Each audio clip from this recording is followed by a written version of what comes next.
జై శ్రీమన్నారాయణ. ఈరోజు మనం ధర్మపదం గ్రంథములోని చాప్టర్ 5 విభాగము 106 ధర్మశాస్త్రం తెలియని వారు ఎలా ప్రవర్తించాలి, అలాగే కాలపాశాన్ని ఎట్లా ఛేదించాలి, అట్లాగే భీష్మ అరిష్ట ఋషి ఏమంటున్నారు, శుక్రునికి ఆ పేరు ఎందుకు అలా శుక్రుడు అని వచ్చింది తెలుసుకుందాం ఈ విభాగంలో. కురు సామ్రాట్ ధర్మరాజా, నీవు అడిగిన ఈ ప్రశ్నలు శాస్త్రము తెలియని వారు ఎలా ప్రవర్తించాలి, దీని విషయంలో గాలవ నారద సంవాదం జరిగింది. శాస్త్రము తెలియని వారు ధర్మంగా ప్రవర్తించడానికి సూక్ష్మ మార్గము తల్లిదండ్రులను గౌరవించుట, స్త్రీలు భర్తను అత్తమామలను గౌరవించుట, ఆ పైన గురువులను వృద్ధులను గౌరవించుట, ధర్మంగా తాను జీవనాన్ని కొనసాగిస్తున్నాను అనే నమ్మకం తనకి కలిగి ఉండుట చాలు. ఈ విషయంలో నారద గాలవ సంవాదం కూడా చెప్తాను, విను. గాలవుడు అనే ఋషి నారద దేవఋషిని కలిసి ఇలా అంటున్నారు. దేవఋషి, మీకు తెలియని శాస్త్రములు, జ్ఞానము, తత్వము లేదు.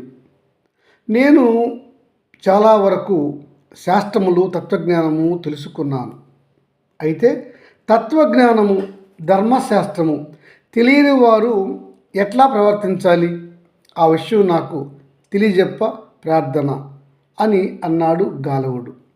గాలవ ఋషివర్య, తత్వజ్ఞానము, ధర్మశాస్త్రములు తెలియకపోయినా ఆ మానవుడు బ్రహ్మచర్యంలో ఉన్నప్పుడు కానీ, గృహస్థాశ్రమంలో ఉన్నప్పుడు కానీ, సన్యాసాశ్రమంలో ఉన్నప్పుడు కానీ, వానప్రస్థాశ్రమంలో ఉన్నప్పుడు కానీ వాటి గురించి ముందుగా అతడు తెలుసుకొని అందు ప్రవేశం చేయాలి.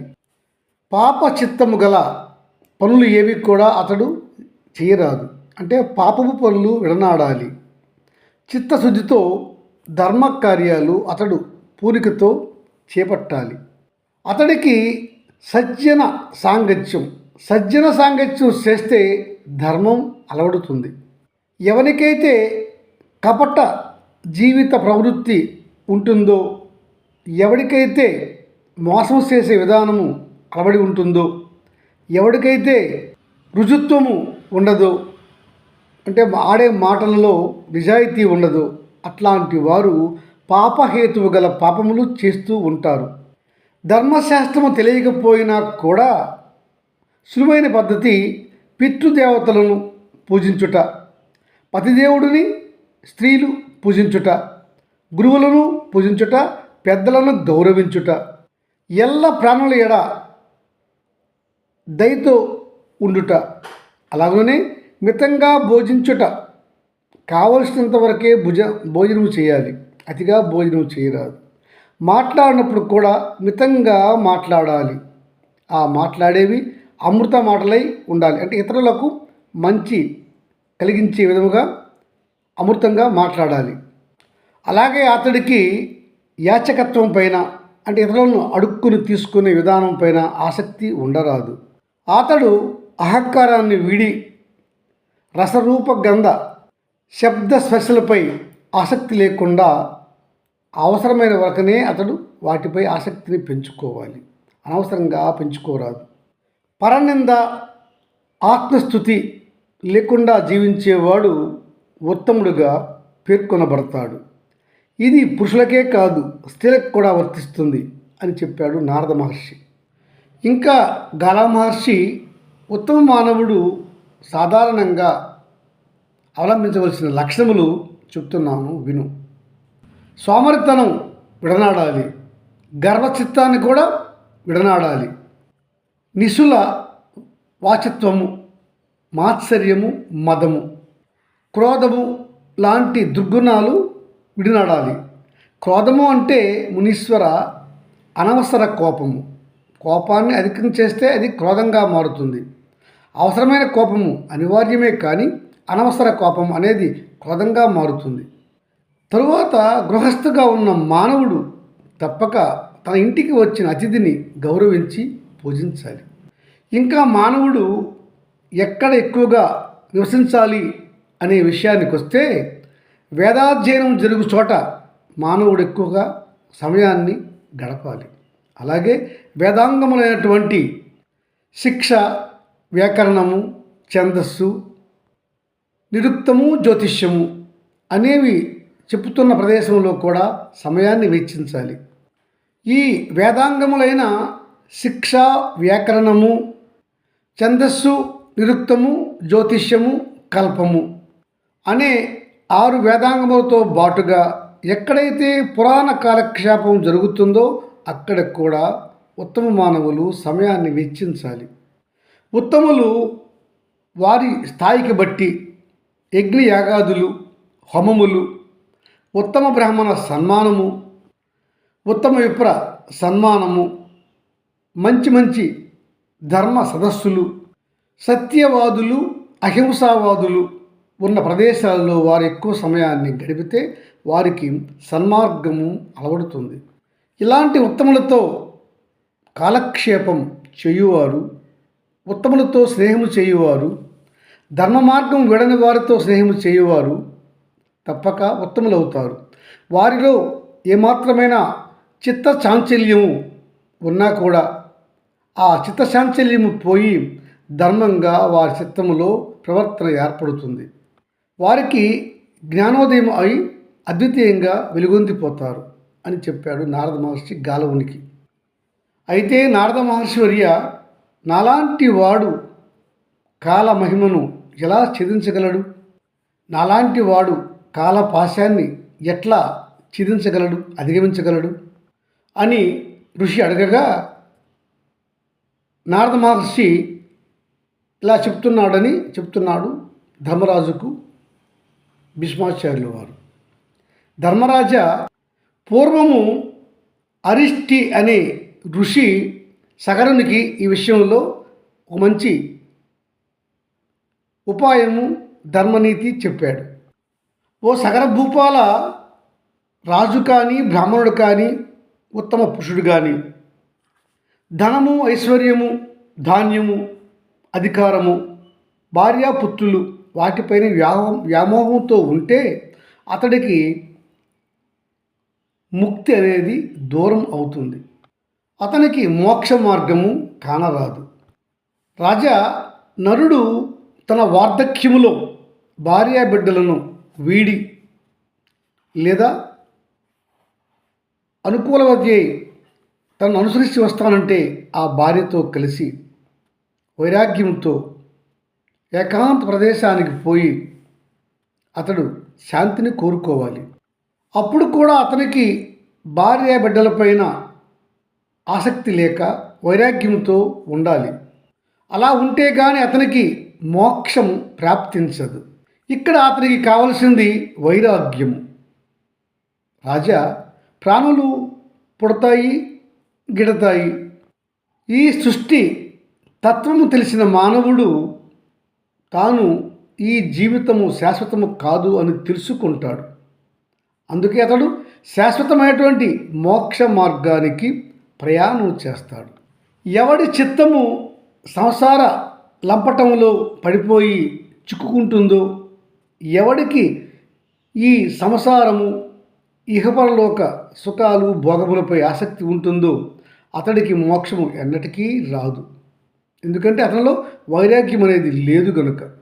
ఎవడు దుష్టాన్నాన్ని మృష్టాన్నమని, కటిక నేలను హంసతూలిక తల్పము అని, జింక చర్మము పట్టు పీతాంబరమని భావిస్తాడో, ఎవడు వీటన్నిటినీ సమదృష్టితో చూస్తాడో అతనికి ఆశ ఉండదు గనుక అతడు ముక్తికి అర్హుడు, అంటే మోక్షానికి అర్హుడవుతాడు. రాజా, సగరభూపాల, ఈ విషయం జాగరూకుడవై వినుము. మనుషులు తన వార్ధక్యములో తమ బిడ్డలతో, మనుమలతో ఛేదరింపబడి అనాదరణకు గురి అయి వారి మంచానికే వారు పరిమితమై వారి యొక్క మలమూత్రములలో కొట్టుమిట్టాడుతూ ఉంటారు. ఆ వృద్ధాప్యంలో వారిని ఎవరు చూడరు. ఇది మహారాజులకు కానీ, జ్ఞానులకు కానీ, మునీశ్వరులకు కానీ అందరికీ జరుగుతుంది. వారు తత్వజ్ఞానం తెలిసి సన్మార్గంలో వెళ్ళకపోతే, ఇలా సంసార లంపటంలో పడిపోయినటువంటి మానవుడు రాజు అయినా జ్ఞాని అయినా సన్మార్గాన్ని అనుసరించకపోతే వారు ఈ వృద్ధాప్యంలో పడే బాధల తరువాత వారు జీవన్ మరణ చక్ర బంధంలో చిక్కుకొని జీవన్ మరలా మరణం మరలా జీవనము అనే చక్రంలో తిరుగుతూ ఉంటారు. ఇలా మరణించిన తర్వాత మరలా జన్మ ఎత్తి వారి పూర్వజన్మ పాప ఫలితాలను పుణ్యాలను మరలా జన్మలో వాళ్ళు అనుభవిస్తూ ఉంటారు. కానీ ఎవడైతే యోగము తెలిసి, ధర్మ మార్గము తెలిసి, తత్వజ్ఞానము తెలిసి వృద్ధాప్యంలో తన కుటుంబాన్ని వీడి వైరాగ్యాన్ని పొంది వేరేగా శాంతి పొంది నిర్జన ప్రదేశంలో నివసిస్తూ తనకు దొరికిన దానిని తింటూ భగవన్నామ స్మరణ చేస్తూ ఉత్తములతో కాలక్షేపం ఆ వయసులో చేస్తూ తన ఇష్టదైవాన్ని చింతన చేస్తూ ఉండేవాడు తప్పక మరణ అనంతరము మోక్షాన్ని పొంది కైవల్యం పొంది శాశ్వత మార్గంలో ఉంటాడు. పండిత భీష్మ మహాశయ తాతగారు, నాకు ఒక సందేహం ఉన్నది. దేవతల వలె గాక రాక్షసులు హింసను కోరుతారు, అధర్మాన్ని కోరుతారు. మరి ఆ రాక్షసులకు గురువుగా ఉండే శుక్రాచార్యునికి శుక్రుడు అనే నామం ఎందుకు వచ్చింది? చెప్ప ప్రార్థన. ధర్మరాజా, ముందు ఈ శుక్రాచార్యునికి పేరు భార్గవుడు. అంటే భృగునికి కుమారుడు కనుక భార్గవుడు అయ్యాడు. అతడు చాలా గొప్ప తపస్సు చేశాడు. ఇతడు కుబేరుడిని వంచి అతని ధనాన్ని కూడా ఇతను తీసుకున్నాడు. ఇలా మోసంతో కుబేరుని ధనాన్ని తీసుకున్న శుక్రాచార్యుని పైన ఆ కుబేరుడు తనకు గురువు మిత్రుడైన శివునికి ఈ విషయాన్ని నివేదించాడు. తన మిత్రుడికి జరిగిన అన్యాయానికి శివుడు బాధపడి కోపంతో ఆ శుక్రాచార్యుడిని మింగివేశాడు. అలా భార్గవుడిని మింగివేసినటువంటి శివుడు తన అన్ని మార్గములను మూసివేశాడు. అలా కొన్నాళ్ళు పోయిన తర్వాత శివుని గర్భములో ఉన్నటువంటి భార్గవుడు శివుడిని ప్రాధేయపడుతూ అక్కడ కూడా అతన్ని ప్రార్థించాడు. అతని ప్రార్థనను మన్నించిన పరమశివుడు అతడిని మరలా తన లింగము నుండి మూత్రము ద్వారా బయటికి విసర్జించాడు. అలా శివుడి పురుషాంగము లేదా లింగము నుంచి ఉద్భవించినటువంటి ఆ భార్గవుడిని చూసి పార్వతీమాత, ప్రభు, ఈతడు నీ లింగము నుంచి జన్మించిన వాడు కనుక నాకు పుత్రుడగును కదా, ఈతడిని మన్నించండి, శిక్షించవద్దు అని పార్వతీదేవి కోరుకునగా పరమశివుడు శాంతించిన వాడై, ఈతడు నా లింగము నుంచి జన్మించాడు కనుక ఇతనికి శుక్రుడు అని నామకరణం చేస్తున్నాను, ఇతడు శుక్రుడు అనే పేర ప్రసిద్ధి చెందుతాడులే పార్వతీమాత అని చెప్పేశాడు. అంటే పార్వతీమాత మనకు కనుక పరమశివునికి పార్వతీమాత భార్య, మనం పార్వతీమాత అంటాం, అంతే కదా అని పార్వతీమాతకు చెప్పాడు పరమశివుడు శుక్రుని గురించి. శుక్రుడు పరమశివుని లింగము ద్వారా మూత్రదానం ద్వారా బయటికి వచ్చాడు కనుక అతడు శుక్రుడు అయినాడు. అందువల్ల నాటి నుంచి భార్గవునికి శుక్రుడు లేదా శుక్రాచార్యుడు అని నామకరణం వచ్చింది ధర్మరాజా అని చెప్పుకొచ్చారు భీష్మాచార్యులు వారు. జై శ్రీమన్నారాయణ.